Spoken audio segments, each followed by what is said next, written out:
बांधवांनो, भगिनींनो आणि मातांनो, नमस्कार. जय महाराष्ट्र. बऱ्याच दिवसानंतर आपण भेटतो आहोत. खूप इच्छा असतेच आपल्याला भेटायची, कारण आपल्याशिवाय किंबहुना आपल्या भेटीशिवाय अशी काही मजा गंमत येत नाही. परंतु गेले काही दिवस आपण सर्वच जण एका विचित्र परिस्थितीचा सामना करतो आहोत. पाहता पाहता मार्चपासून आजपर्यंत किती महिने झाले, म्हणजे हे जवळपास वर्षाचं निघून गेलेलं आहे.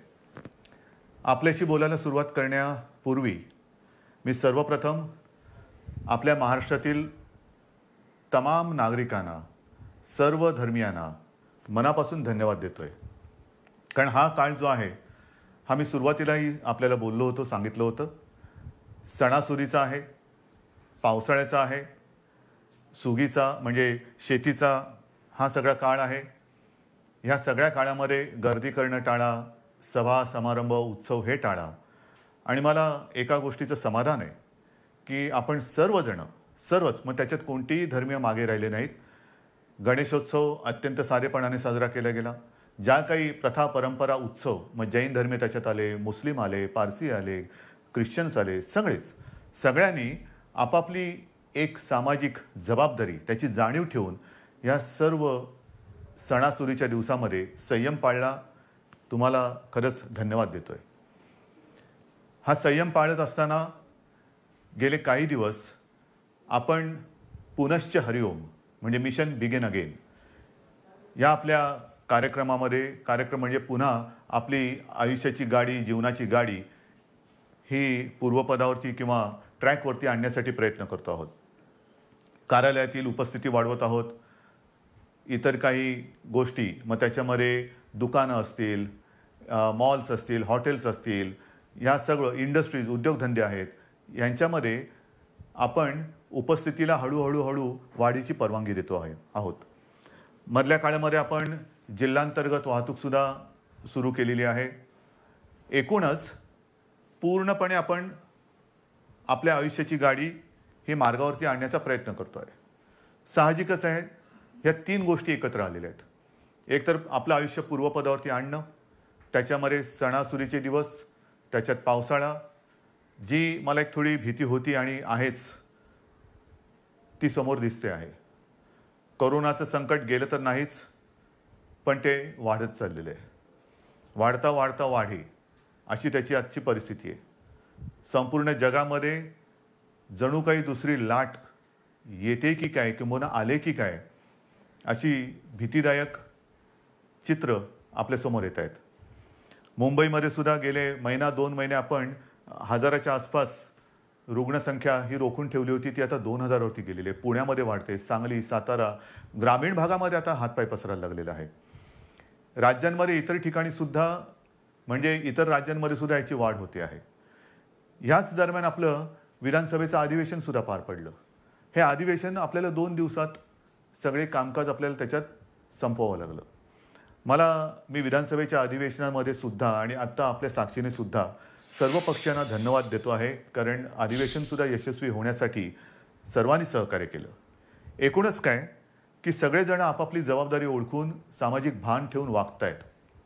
काही जणांना असं वाटत असेल कदाचित की आता कोरोना संपलाय, पुनश्च हरिओम म्हणजे आपलं राजकारण पुन्हा सुरू करावं. केलंही असेल, करायला काही हरकत नाही. तूर्त मी राजकारणाबद्दल काही बोलणार नाही, पण राजकारणाबद्दल आणि एकूणच महाराष्ट्राच्या बदनामीचा जो काही डाव आखला जातोय त्याच्याबद्दल एकदा मात्र मी जरूर मुख्यमंत्रीपदाचा मास्क हा थोडा वेळ बाजूला ठेवून आपल्याशी बोलणार आहे.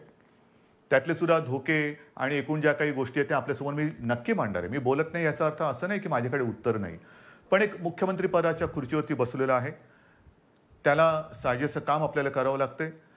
एकूण महाराष्ट्रामध्ये सगळं काही वातात झालेले आहे असं नाही आहे. महाराष्ट्र सरकार याही प्रतिकूल परिस्थितीमध्ये, मग ते पूर्व विदर्भातील पूर परिस्थिती असेल, निसर्ग चक्रीवादळाचा फटका असेल, मधल्या काळात अघोषित एक वादळ मुंबईमध्ये येऊन गेलं म्हणजे निसर्गाचं, अशा अनेक गोष्टी ह्या भेडसावत आहेत. पण याही परिस्थितीत महाराष्ट्र सरकार हे आपल्या सगळ्यांच्या आशीर्वादाने खंबीर पावलं टाकत आहे, यशस्वीपणाने पुढे चाललेलं आहे. हे केवळ आणि केवळ आपल्या आशीर्वादाचंच हे बळ आहे. आज मी काही गोष्टी आपल्याशी बोलणार आहेच, पण सुरुवात करताना मी करोना या विषयावरतीच बोलणार आहे. कारण करोनाचं संकट हे आता हळूहळू अक्राळ-विक्राळ रूप धारण करेल की काय, अशी एक जगभर चिंता व्यक्त केली जाते. WHO ह्या संस्थेने सांगितलेलं आहे की कदाचित ही पुढच्या अधिक भीषण संकटाची नांदी असू शकेल. घाबरण्याचं काम नाही आहे, पण खबरदारी मात्र घेतलीच पाहिजे. अगदी सुरुवातीच्या काळात मी आपल्याला बोललो होतो की तुम्ही खबरदारी घ्या, आम्ही जबाबदारी घेतो. आज मी जबाबदारीतला काही हिस्सा हा तुमच्यावरती सुद्धा टाकणार आहे. आपल्या खांद्यावरती सुद्धा मी जबाबदारी टाकणार आहे. खबरदारी आणि जबाबदारी ह्याचा दोन्हीचा वाटप आपण दोघांनी करायचा आहे. काही गोष्टींची खबरदारी ही आम्हीही घेणार आहोत, काही गोष्टींची खबरदारी ही तुम्ही घ्यायची, काही जबाबदारी ही सरकारही घेईल, काही जबाबदारी आपणही घ्यायची आहे. मुख्य म्हणजे आपली जबाबदारी ही आपल्या कुटुंबापुरती असणार आहे. आणि म्हणून आपण ऐकलं असाल, पाहिलं असाल, मी महाराष्ट्रामध्ये येत्या 15 तारखेपासून जवळपास एक महिनाभर एक मोहीम राबवतो आहे. आणि या मोहिमेमध्ये जो कोणी या महाराष्ट्रावरती प्रेम करतो, जो कोणी आपल्या महाराष्ट्राला आपली भूमी मानतो, तो प्रत्येक महाराष्ट्रप्रेमी नागरिक जात पात धर्म पक्ष राजकारण बाजूला ठेवून सहभागी झालेला मला पाहिजे, किंबहुना त्यांनी सहभागी व्हावं असं माझं आवाहन आहे. ही मोहीम जी आहे त्या मोहिमेला आपण नाव दिलेलं आहे माझे कुटुंब माझी जबाबदारी. माझे कुटुंब माझी जबाबदारी. हे महाराष्ट्र माझं कुटुंब आहे आणि महाराष्ट्राला सुरक्षित ठेवणं ही माझी जबाबदारी आहे. आता ही जबाबदारी ही महाराष्ट्रातील, मी जसं म्हटलं की प्रत्येक महाराष्ट्रप्रेमीची जबाबदारी आहे. माझे कुटुंब माझी जबाबदारी म्हणजे काय? जसं आपण इतर वेळेला बघतो जुडो कराटेचे क्लासेस, आपली मुलं किंवा मुली हे त्याच्यामध्ये जातात, जुडो कराटे शिकतात. का शिकतात? Self defence. मग ते हे ते चालूच असतं त्यांचं. आणि मग त्याच्यात जो प्रावीण्य मिळवतं, निपुणता मिळवतो, त्याला ब्लॅक बेल्ट लागतो. आणि मग आपण म्हणतो अरे माझा मुलगा ब्लॅक बेल्ट आहे, मग माझी मुलगी ब्लॅक बेल्ट आहे. आता हा ब्लॅक बेल्ट सेल्फ डिफेन्सच्या या मोहिमेमध्ये तोंडावरती लावायचा आहे. मास्क. जो मास्क सार्वजनिक ठिकाणी लावून फिरेल तो मास्क म्हणजे आपला ब्लॅक बेल्ट आहे. आपलं सेल्फ डिफेन्सचं ते एक आपलं आयुध आहे. स्वतः सुरक्षित राहणं. आजपर्यंत लस कधी येणार, औषध कधी येणार, चर्चा चरवणं खूप ऐकतोय. मधल्या काळामध्ये लस उत्पादक एका कंपनीला थोडंसं थांबावं लागलं, पॉज बटन दाबावं लागलं, पुन्हा त्यांचा प्रयोग सुरू झालेले आहेत.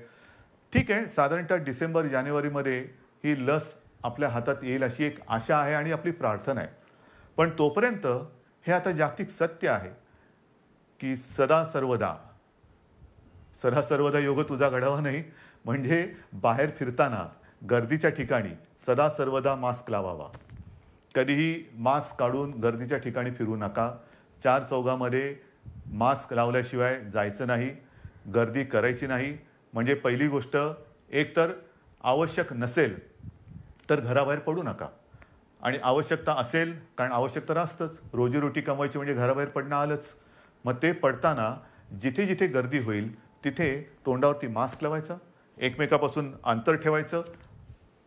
त्याचबरोबरीने हात सतत धुत राहणं. हे काही नवीन नाही आहे. ही पहिल्या दिवशीची जी काही तुम्हाला मी खबरदारी घेण्याची एक गोष्ट सांगितली तीच त्रिसूत्री.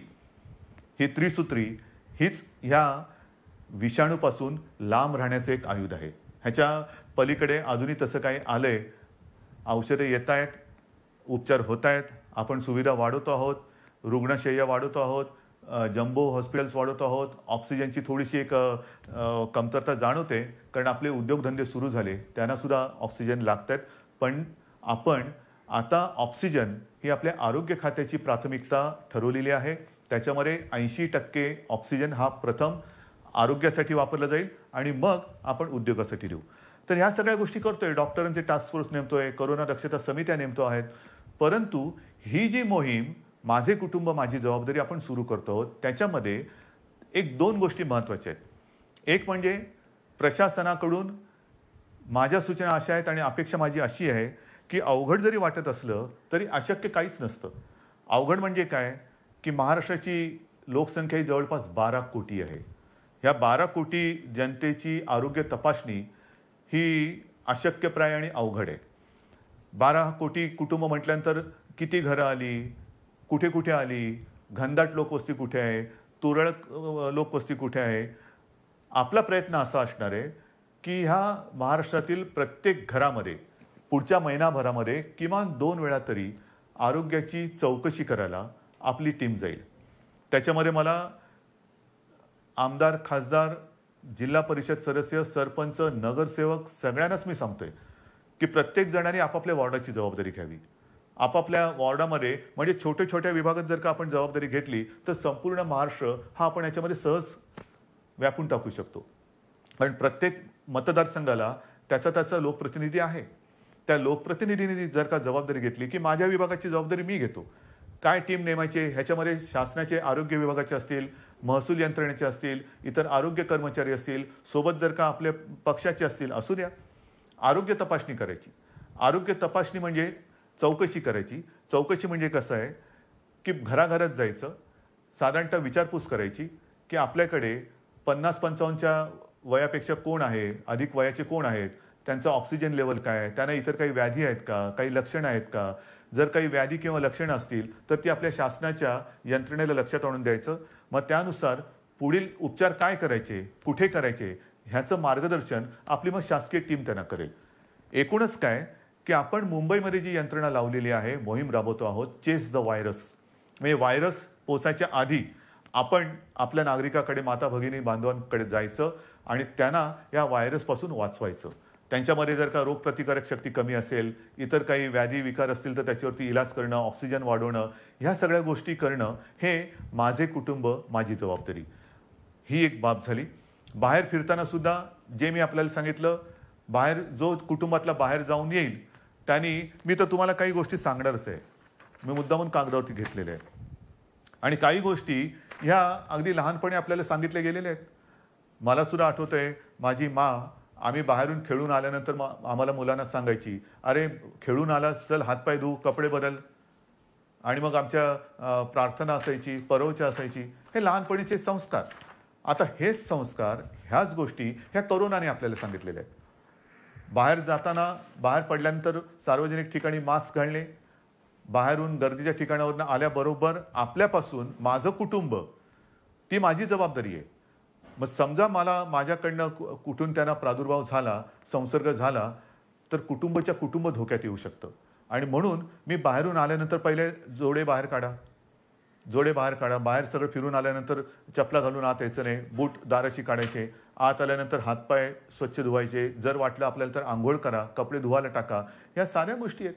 रस्त्यावरती थुकू नका, सार्वजनिक ठिकाणी शिंकू नका, खोकू नका, या साऱ्या गोष्टी आहेत. पण त्याच आता आपल्याला कटाक्षाने पाळाव्या लागत आहेत. आणि म्हणून लोकांमध्ये वावरताना सुरक्षित अंतर ठेवावे, मास्क घालावा, हात वारंवार धुवावे. इतर व्यक्तींशी बोलताना हे आणखीन एक महत्त्वाचं आहे, इतर व्यक्तींशी बोलताना फेस टू फेस, काय मी त्याच्या तोंडावरती बोललो नाही, तोंडावरती नका बोलू. जरा समोरासमोर बोलण्याचं टाळायचं आहे. आणि बोलताना जरा फेस टू फेस न बोललं तर अधिक चांगलं. त्याच्यानंतर ऑनलाईन खरेदीवरती भर द्यायचा.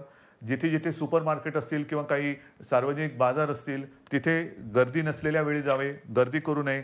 दुकानातील वस्तूंच्या सॅम्पलला कारण नसताना हात लावू नये.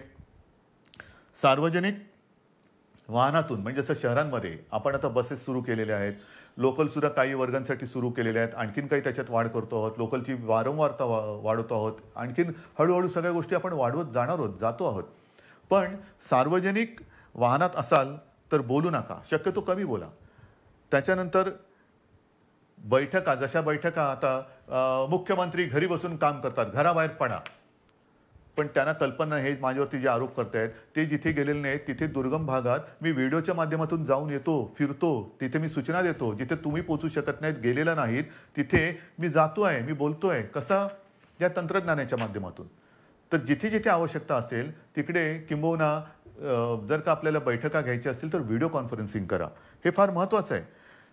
त्याच्यानंतर जर लक्षणं आढळली, कोणाला जर का वाटलं, लक्षणं सुद्धा आता मी सगळ्या काही गोष्टी तुम्हाला सांगत नाही जाणार, बऱ्याचशा गोष्टी आपल्याला कल्पना आहे.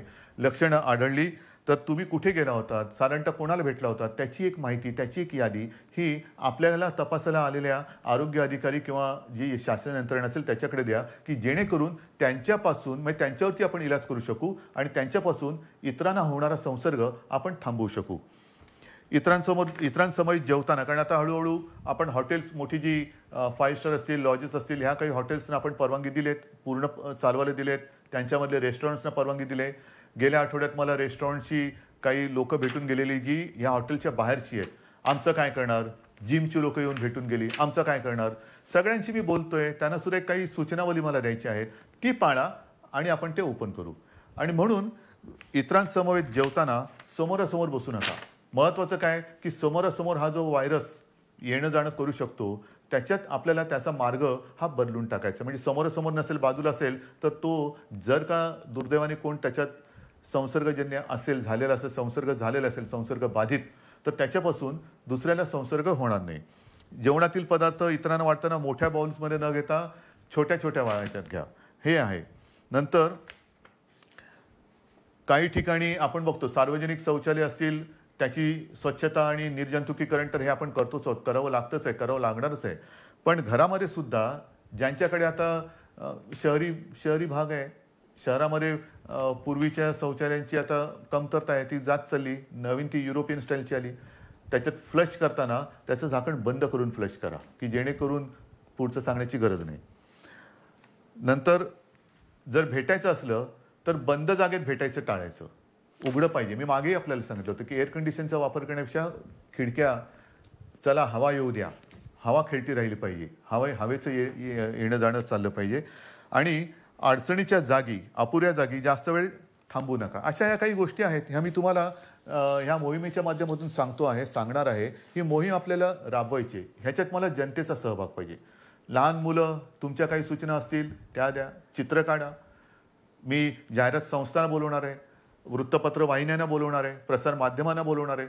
प्रत्येक जण मी काय करू शकतो, जसं ते म्हणतात ना, राम सेतू बांधताना खारीचा वाटा, प्रत्येकाने खारीचा वाटा सिंहाचा घ्यायचा तर सिंहाचा घ्या, खारीचा घ्यायचा खारीचा घ्या. पण मी या मोहिमेत आहे हे मला पाहिजे. सगळ्या जणांनी अत्यंत प्रामाणिकपणाने या मोहिमेत सहभागी होऊन, हे युद्ध आहे, हे युद्ध आता सार्वत्रिक सगळी, ज्या वेळेला जनता रस्त्यावरती उतरते तेव्हाच त्या युद्धामध्ये यश मिळतं. आजपर्यंत आपण हे युद्ध घरी बसून लढत होतो. आता मला तुम्हाला एक एक गोष्टी मी उघड करत चालू असताना, अजून मी पूर्ण ओपन केलेल्या नाहीत, कारण व्हायरस वाढतो आहे. पुन्हा लॉकडाऊन करायची वेळ येऊ नये हीच एक अपेक्षा आहे. पण जर ह्या गोष्टी तुम्ही कटाक्षाने पाळणार असाल तर, अजूनही मला काही ठिकाणी दिसतंय, मी येता जाताना बघतो, हळूहळू मुंबईमध्ये सुद्धा शिथिलता यायला लागलेली आहे. मास्क असतात, पण ते मास्क कसे हनुवटीवरती असतात. आज मी मास्क घातला नाही, कारण मी एकटा या खोलीत तुमच्याशी बोलतोय. पण हनुवटीवरती मास्क असतात, म्हणजे तोंडावरनं नाकावरनं काढलेले असतात. अनेक जण एकटे जेव्हा धावत असतात तेव्हा तोंडावरती मास्क असतात, आणि मित्र भेटल्यानंतर जवळ जाऊन मास्क काढून बोलतात. म्हणजे जिकडे मास्क तशी आवश्यकता नाही एकटे असताना, तिकडे मास्क, आणि भेटल्यानंतर गप्पा मारताना मास्क काढून बोलतात. तर नाही, मला असं वाटतं की जसं इतर देशांमध्ये त्यांनी केलेलं आहे, संपूर्ण ओपन केलेलं आहे, पण कायदे कडक केलेले आहेत. सार्वजनिक ठिकाणी मास्क घातला नसेल तर कडक दंड. जर एखाद्या ठिकाणी दुकानात किंवा कुठे गर्दी झाली, त्यांचे कॅमेरे ऑन असतात, ताबडतोब ते दुकान बंद. बसमध्ये सुद्धा किंवा मेट्रोमध्ये सुद्धा गर्दी झाली, ताबडतोब तिकडे ती कारवाई केली जाते. तर ह्या काही गोष्टी ह्या कायद्याने करण्याची गरज आहे का? का आपण आपली सुरक्षितता किंवा आपली जबाबदारी आपण पार पाडू शकत नाही का? आपण करू शकतो. पण हे कायदे काही ठिकाणी आपल्याला जरूर करावे लागणार. जर का मास्क घातला नाही, दंड करावा लागणार. गर्दी झाली, पुढची थोडीशी कारवाई करावी लागणार. तर अंगवळणी या गोष्टी पडेपर्यंत थोडंफार आपल्याला या गोष्टी समजून घ्याव्या लागतील. शिथिलता आपल्या वागण्यात येता कामा नये. आयुष्यामध्ये हे संकट, हे कदाचित जगावरचं पहिलं महाभयानक संकट असेल, आणि त्याचा सामना आपण करतोय, आपली पिढी त्याचा सामना करते आहे. आणि हे संकट हे शेवटचं असेलच असं नाही. कदाचित पुढे अशी संकटे येऊ शकतील, आणि एकूणच ह्या संकटातून बाहेर पडताना पुढच्या संकटाचा सामना कसा करावा ते ह्या संकटातून आपण शिकू शकतो. हे झालं या कोरोनाच्या बाबतीमध्ये. पण गेल्या काही दिवसामध्ये ज्या काही गोष्टी आपण सरकार म्हणून केलेल्या आहेत, वादळं मागून वादळं, मग ती निसर्गाची वादळं असतील, राजकीय वादळ तर ठीक आहे, त्याचा सामना तर मी करेन तुमच्या सगळ्यांच्या सोबतीने. परंतु खास करून मला एका गोष्टीचं समाधान वाटते की याही कठीण परिस्थितीत आपण जे वचन शेतकऱ्याने दिलं होतं की तुमचं यांचं कर्ज पीक कर्ज हे 2 लाखापर्यंत आहे, त्या महाराष्ट्रातील सर्व शेतकऱ्यांना आपण कर्जमुक्त करणार. जवळपास 29.5 लाख शेतकऱ्यांना आपण कर्जमुक्त केलेले आहे. एक अभिमान आहे, नक्कीच अभिमान आहे की पहिलं अधिवेशन जे आपलं झालं होतं नागपूरचं, त्या अधिवेशनात आपण जाहीर केलं होतं आणि त्याप्रमाणे जाहीर केल्याप्रमाणे आपण जवळपास 29.5 लाख शेतकऱ्यांना कर्जमुक्त केलेलं आहे. यावर्षी विक्रमी कापूस खरेदी केलेली आहे. जिथे जिथे जे काही नुकसान झालेलं आहे, आणखीन काय झालेलं असेल, तिथे तिथे सरकार म्हणून आपली जबाबदारी आपण पार पाडतो आहोत. एकूणच सरकार शेतकऱ्यांच्या आणि महाराष्ट्रातील नागरिकांच्या सोबत त्यांच्या पाठी खंबीरपणाने उभं आहे. आणखीन एक विशेष गोष्ट म्हणजे जवळपास पुढचं वर्ष आपल्या महाराष्ट्रातील जे कुपोषित बालकं आहेत, आदिवासी बालकं आहेत, अशा जवळपास 6.5 लाख बालकांना आपण वर्षभर मोफत दूध भुकटे देतो आहोत. त्याचबरोबरीने जवळपास 1.25 लाख अशा माता भगिनी आहेत ज्या गरोदर आहेत किंबहुना काही स्तनदा माता आहेत, त्यांच्या आरोग्यासाठी सुद्धा आपण ही दूध भुकटी मोफत देत आहोत. या गोष्टी करतोत आपण. गेली काही वर्ष आदिवासींसाठी, आदिवासी माता भगिनी बांधव आहेत, त्यांच्याकडे बऱ्याचदा कोणाचंच लक्ष नसतं, पण त्यांच्यासाठी खावटी अनुदान योजना जी होती, जी गेली काही वर्ष बंद झाली होती, ती सुद्धा आपण चालू केलेली आहे. शिवभोजन आपण 10 रुपयामध्ये थाळी देत होतो, ती या काळात 5 रुपयात केलेली आहे. जवळपास 2.25 कोटी, जवळपास 2.25 कोटी थाळ्यांचं वितरण या कोरोनाच्या काळात झालेलं आहे आणि हे सतत चालू आहे. बेड्स वाढवत आहोत. म्हणजे मी विधानसभेत माहिती दिली होती की जेव्हा कोरोनाचा पहिला रुग्ण आपल्या राज्यात सापडला तेव्हा संपूर्ण राज्यात साधारणतः सगळे मिळून 7,500 रुग्णशय्या होत्या. 7,500, 7,700 आणि काहीतरी. आजच्या घडीला आपल्या राज्यात सर्व बेड्स जर का धरले, त्याच्यात नेहमीचे beds, oxygen beds, ICU, ventilators, तर किमान 3,60,000 बेड्स आपण या गेल्या 4-5 महिन्यात वाढवलेले आहेत. ICU बेड्स वाढवलेले आहेत, डायलिसिसचे बेड्स वाढवलेले आहेत. म्हणजे असं काही नाही की लॉकडाऊन करून आपण गप्प बसलो. लॉकडाऊनमध्ये संसर्गाची साखळी तोडणं, पण त्याचबरोबरीने आपण आरोग्यविषयक सुविधा तयार करणं, हे काम आपण करतो आहोत आणि आज देखील ह्याच्यात खंड नाही पडलेला. जिथे जिथे आवश्यकता असेल तिथे तिथे आपण ह्या बेडची संख्या वाढवतो आहोत. इतर ऑक्सिजन जसं मी म्हटलं तसं थोडे दिवस थोडीशी आपल्याला एक उणीव भासते आहे, चणचण भासते आहे, कारण ऑक्सिजन जरी उपलब्ध असला तरी त्याच्यासाठी कंटेनर उपलब्ध होत नाहीत. तर ह्या सगळ्या गोष्टी जुळवाजुळव करून आपण यातनं मार्ग काढतो आहोत. औषधांमध्ये सुद्धा कुठेही आपण पुरवठा करण्यामध्ये कमी पडत नाहीत. सगळ्या गोष्टी करतो आहोत. किती गोष्टी तुम्हाला सांगायच्या. माझ्याकडे इकडे कागदाची चवडच आहे. ह्या सगळी चवड जर का वाचत बसलो तर संध्याकाळ काय रात्र सुद्धा झाली तरी आपण बोलतच बसू. शिक्षणाच्या बाबतीत सुद्धा ह्या सगळ्या गोष्टी अवघड आहेत, होत्याच. कारण काही ठिकाणी आपण ऑनलाईन शिक्षण सुरू करू शकलो, काही ठिकाणी ऑनलाईनची व्यवस्थाच नाही. मग अशा ठिकाणी ही सगळी सरमिसळ करत करत करत करत आपण शिक्षणाची सुद्धा एक सुरुवात केलेली आहे. मला असं वाटतं की अशी कोणतीही बाब आपण शिल्लक ठेवलेली नाही की जिकडे सरकार म्हणून आपण आपलं काम केलेलं नाही आहे. जसं निसर्ग चक्रीवादळ आलं, निसर्ग चक्रीवादळामध्ये जवळपास 700 कोटी रुपयांची मदत प्रत्यक्ष आणि इतर घरं बिरं असतील त्या माध्यमातून आपण केलेली आहे. अजून ही मदत चालू आहे. नुकतीच तिकडे केंद्राचं पथक येऊन गेलं, संपूर्ण पाहणी केली आणि केंद्रीय पथकसुद्धा समाधान व्यक्त करून गेलं. हे आता केंद्राचं पथक हे म्हणजे कदाचित माणसं बदलली असतील, पण केंद्राचं पथक आता पूर्व विदर्भात जिथे 15 दिवसापूर्वी भीषण पूर आला होता तिथली पाहणी करते. त्या पूर्व विदर्भात सुद्धा आपण तातडीने तत्काळ मदत म्हणून जवळपास 18 कोटी रुपये पाठवून दिलेले आहेत. पण एक मी माझ्या पूर्व विदर्भातील पूरग्रस्त माता भगिनींना आणि बांधवांना सांगतो की तुम्ही काळजी करू नका.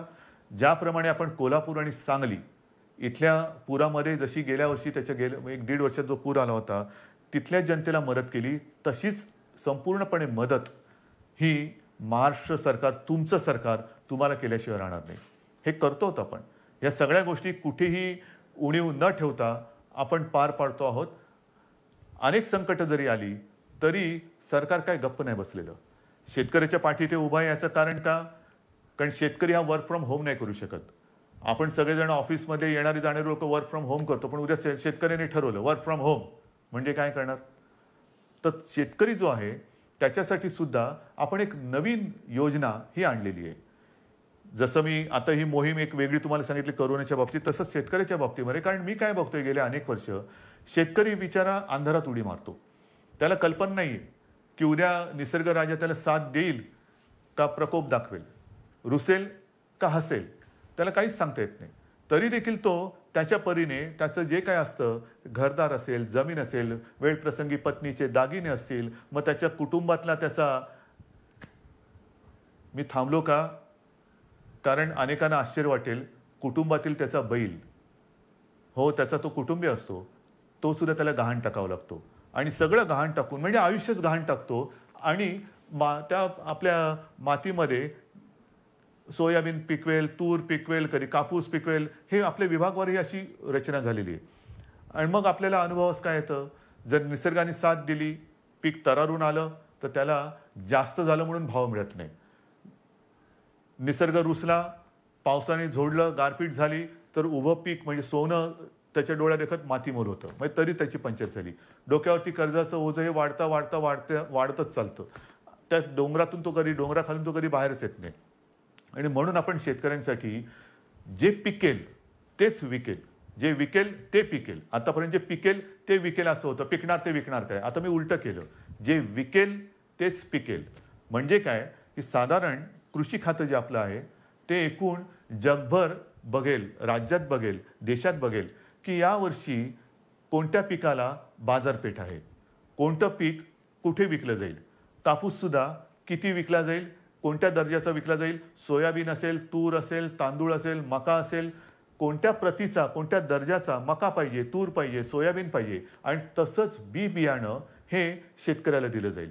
म्हणजे महाराष्ट्राची ओळख एक दर्जेदार पीक देणारा महाराष्ट्र अशी आपल्याला करायची. जे विकणार असेल तेच आम्ही पिकू आणि आम्ही जे पिकू ते विकणार आहोत. आणि त्याच्यासाठी आपण गटशेती म्हणा, शेतकऱ्यांना सुद्धा जो असंघटित शेतकरी आहे त्याला आपण संघटित करतो आहोत. त्यांच्या काही सूचना आपण घेतो आहोत. गेल्या आठवड्यामध्येच हा मी कार्यक्रम केला. सगळ्या शेतकरी दादांना ह्या कार्यक्रमाची कल्पना दिली की आता तुम्ही अंधारात उडी नका मारू. आपण, सरकार तुमच्या सोबत आहे. एखादं पीक आल्यानंतर हमी भाव, हमी भाव, हमी भाव. आता हमी भाव नाही, आता हमखास भाव. माझं जे काही मी मेहनत करतो आहे, कष्ट करतो आहे, रात्री सुद्धा जाऊन मेहनत करतो आहे, शेतामध्ये राबतो आहे आणि सोनं पिकवल्यानंतर त्या सोन्याला सोन्याचा भाव मिळणार नसेल तर हे सगळं फुकट गेलं. आणि त्याच्यासाठी हमी भाव आता मागायचं नाही, हमखास भाव. आणि जे मी पिकवणार आहे ते विकलं गेलंच पाहिजे. ही जी एक साखळी आहे ती साखळी आता आपण निर्माण करतो आहोत. आणि त्या साखळीमध्ये हा सगळा नाशिवंत माल असतो, भाजीपाला असेल, धान्य असेल, त्यांच्यासाठी विभागवार आपण शीतगृह असतील किंवा स्टोरेज, कोल्ड स्टोरेज, गोडाऊन्स असतील, त्याची एक साखळी निर्माण करतोय. त्यांना येण्या जाण्याची जी काय माल वाहतूक असेल ती जी वाहतूक आहे त्याच्यासाठी वेगळं काही आणखीन करता येते का ते बघतोय. त्यांना वाहनं उपलब्ध करून द्यायची, बाजारपेठ उपलब्ध करून द्यायची, कोणत्या बाजारात कसली मागणी आहे त्याच्याप्रमाणे तो त्याचा माल तिकडे नेऊन विकायला त्याला आपण मदत करणार आहोत. अशा अनेक गोष्टी आपण शेतकऱ्यांसाठी करतोय.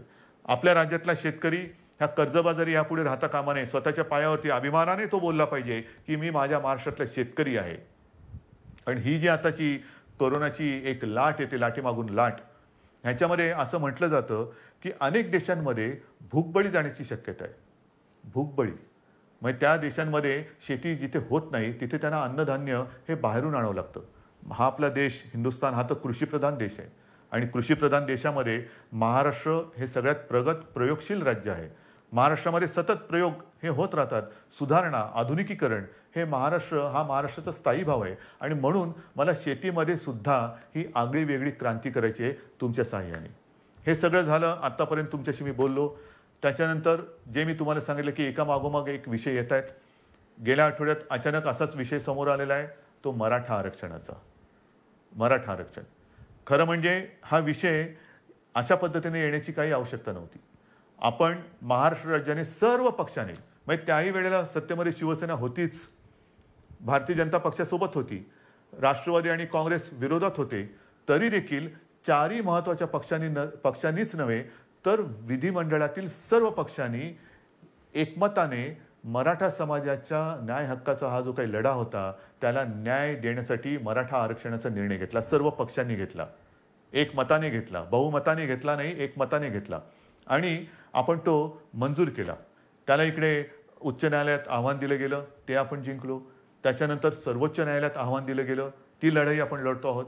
ही लढाई लढताना पहिल्या सरकारने जे वकील दिले त्याच्यात कोणी आपण बदलले नाही. देशातील जे सर्वोत्तम वकील असतील ते आपण त्याच्यात दिलेले आहेत. त्याचबरोबरीने वकील कमी न करता आणखीन त्याच्यात ज्यांनी सूचना दिल्या तेही वकील आपण त्या पॅनलवरती घेतलेले आहेत. बरोबरीने काही संस्था, काही व्यक्ती या केसमध्ये त्याच्यात त्याने इंटरव्हेन केलं. त्यांनी देखील त्यांच्या परीने त्यांच्या पसंतीचे वकील याच्यात दिले. एकूण काय की कुठेही आपण कोर्टामध्ये आर्ग्युमेंट करायला कमी पडलेलो नाही, अजिबात नाही. आपली मागणी सर्वोच्च न्यायालयात काय होती की जसं देशातील इतर राज्यांमध्ये आरक्षणाचा प्रश्न हे प्रलंबित ठेवले गेलेले आहेत, मग लार्जर बेंच समोर म्हणजे 3 का 5 त्यापेक्षा जास्त न्यायाधीशांच्या बेंच समोर जसे इतर राज्यातील आरक्षणाचे प्रश्न हे मांडले जात आहेत तशीच परवानगी आम्हाला मोठ्या बेंच समोर जाण्यासाठी द्या. ही आपली गोष्ट सर्वोच्च न्यायालयाने मानली, नक्कीच मानली. त्याच्याबद्दल मी त्यांना धन्यवाद देतोय. पण ती मानत असताना अनपेक्षितपणे, अनाकलनीय पद्धतीने त्यांनी आपण आरक्षण जे दिलेलं आहे त्याच्या अंमलबजावणीसाठी अंतरिम स्थगिती दिली. इतर राज्यात कुठे दिलंय का हे उघड आहे. जिथे असेल तिथे असेल, नसेल तिथे नसेल, पण मला नाही वाटत कुठे दिलेली आहे. म्हणजेच काय की हा विषय किचकट असताना हे मानल्यानंतर मोठ्या बेंच समोर जायला परवानगी दिली गेलेली आहे, पण ती देताना ज्या स्थगितीची गरज नव्हती ती स्थगिती दिली. ह्याच्या विरुद्ध आता संपूर्ण आपण चर्चा करतो. 2 दिवसापूर्वी मी या विषयामध्ये ज्या संस्था, व्यक्ती सहभागी आहेत, अत्यंत पोटतिडकीने काम करतायत, आपली मतं मांडतायत, ह्या केसच्या सुनावणीच्या वेळेला सुद्धा मी स्वतः एक किमान 2-4 वेळा तरी व्हिडिओच्या माध्यमातून अशोकराव चव्हाण असतील, आपले एकनाथ शिंदे आहेत, विजय वडेट्टीवार आहेत, अजितदादा आहेत, बाळासाहेब थोरात आहेत, किती मंत्र्यांची नावं घ्यायची, जयंतराव पाटील आहेत, ह्या दिलीपराव वळसे पाटील आहेत, ह्या सगळ्यांसमवेत आम्ही या व्यक्तींशी, संस्थांशी आणि ज्येष्ठ विधितज्ञांची चर्चा करत आपल्याला काय बोललं पाहिजे, कसं बोललं पाहिजे हे ठरवत तिथे आपण कोर्टासमोर आपण बाजू मांडली. तरी हा निकाल आला. आता सुद्धा 2 दिवसापूर्वी आपण ही बैठक घेतली. काल सुद्धा अशोकरावांनी आणि इतर मंत्र्यांनी, ज्येष्ठ विधी तज्ज्ञ जे आहेत, मुकुल रोहतगी आहेत, आणखीन सगळे आपले वकील आहेत, त्यांच्यासोबत एक व्हिडिओ कॉन्फरन्स केली. आपल्याशी बोलल्यानंतर पुन्हा मी त्या बैठकीला आता जाणार आहे. उद्या परत काही बैठक होईल. एकूण काय की सर्वांची मतं लक्षात घेऊन पुढे काय करायचं, जोपर्यंत ह्याचा निकाल लागत नाही तोपर्यंत आपण पुन्हा कोर्टात तर जाणार आहोत, पण ते जाताना नेमकं काय गाऱ्हाणं मांडायचं, कोणासमोर मांडायचं, कसं मांडायचं, अगदी विरोधी पक्ष नेत्यांना सुद्धा मी आपल्यासमोर येण्यापूर्वी फोनवरती बोललेलं आहे. ते बिहारमध्ये आहेत आत्ता. परवाच्या बैठकीला ते येऊ शकले नाही कारण ते बिहारला गेले होते आणि त्यांनी मला सांगितलं की कोणतेही राजकारण न करता उद्धवजी आम्ही या समाजाच्या मागणीसाठी सरकारसोबत आहोत. तर मला मराठा समाजाच्या माता भगिनींना आणि बांधवांना एक विनंती करायची आहे. तुमच्या भावना आणि आमच्या भावना वेगळ्या नाहीत. अन्यायाविरुद्ध लढा, आंदोलनं जरूर करा, काही हरकत नाही. पण केव्हा, जर सरकार देत नसेल तेव्हा. इथे तर सरकार आपलं आहे, सरकारने निर्णय घेतलेला आहे. मग लढाई कोणाशी, कशावरती रस्त्यावरती उतरायचं, कशासाठी आपण आपला उद्रेक किंवा उद्वेग जो काय आहे त्याचं तो रस्त्यावरती आणायचा. आपण एकत्र आहोत. तुमच्या मागण्यांना आपण न्याय दिलेला आहे. त्याला आव्हान दिलं गेल्यानंतर ही राज्य सरकार ही तुमची बाजू हिरारीने, जिद्दीने, चिकाटीने, चिवटपणाने आणि वेळप्रसंगी आक्रमकपणे ही न्यायालयासमोर मांडते आहे. सरकार तुमच्यासाठी भांडत आहे. तुमच्या सगळ्यांच्या सूचना त्यांचा गांभीर्याने विचार करून आम्ही मार्ग काढतो आहोत. आता मी काय काय काढू शकतो त्याच्यावरती मी बोलत नाही, कारण पुन्हा मी काय बोललो तर या केसवरती त्याचा दुष्परिणाम होऊ नये. पण सगळ्या सूचना आम्ही घेतलेल्या आहेत, अजूनही घेतो आहोत आणि त्याचा सारासार विचार केल्यानंतर कायदेशीररित्या आपल्याला पहिला एक दिलासादायक मार्ग काय घेता येईल तो सुद्धा आम्ही विचार करतो आहे. आणि तो केल्यानंतर पुन्हा कोर्टात तर जातोच आहोत, कारण मोठ्या बेंच समोर तर जायचंच आहे आपल्याला. हा निकाल तर आपल्या बाजूनी लागावा ह्याच्यासाठी आपल्याला कायदेशीर लढाई करायची आहेच. ती करण्यात कुठे तसूभर सुद्धा हे सरकार मागे राहणार नाही, हे वचन मी परवाच दिलेलं आहे. आजही पुन्हा ते मी देतो आहे. आणि म्हणून मी आपल्याला विनंती करतोय की सरकार आपल्यासोबत आहे. सरकारने निर्णय घेतलेला आहे. हा निर्णय घेतल्यानंतर एक तर हे कोरोनाचं संकट आहे, त्याच्यात अधिक आंदोलनं, मोर्चे कृपा करून काढू नका. ज्याची खरंच आवश्यकता नाही ती एवढ्यासाठी की संपूर्णपणे अगदी शब्दशः सरकार हे तुमच्या भावनेशी सहमत आहे.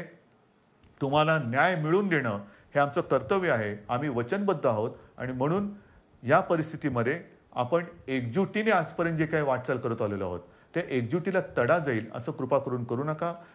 कोणी गैरसमज पसरू नका, कारण याच्यात गैरसमज पसरवण्यासारखं काही नाही. जे काय आहे ते सगळं समोर आहे. आपण सगळे एकत्र आहोत. एकजुटीने हा न्याय मिळवून घेतल्याशिवाय थांबायचं नाही, हा निर्धार करून आपण पुढे जात आहोत. म्हणून महाराष्ट्रातील तमाम जनतेला मी पुन्हा एकदा विनंती करतो आहे की हे कोरोनाचं संकट, या संकटामध्ये आता जबाबदारीचा सुद्धा एक हिस्सा हा आपल्याला घ्यावा लागणार आहे. गावोगावी ज्या वेळेला ही पथकं येतील तेव्हा आपण स्वतःहून त्यांना सहकार्य करा. कोणी घाबरण्याचं कारण नाही. कोरोना जरी औषध नसलं तरी वेळेमध्ये जर का लक्षात आला तर अनेक जण हे बरे होऊन सुखरूप घरी गेलेले आहेत, जात आहेत. रोजचा आकडा हा पुरेसा बोलका आहे, पण हे संकट वाढतंय हे सुद्धा तितकंच खरं. या संकटाचा सामना करण्यासाठी ज्या सूचना आजपर्यंत सरकार म्हणून आम्ही आपल्याला करत आलो, त्या सूचनांचं जसं पालन केलं तसंच याही पुढे तुम्ही कराल आणि ह्या युद्धात आपण निर्णायक विजय मिळवू हा आत्मविश्वास व्यक्त करून तूर्त मी आपली रजा घेतो. जय हिंद, जय महाराष्ट्र.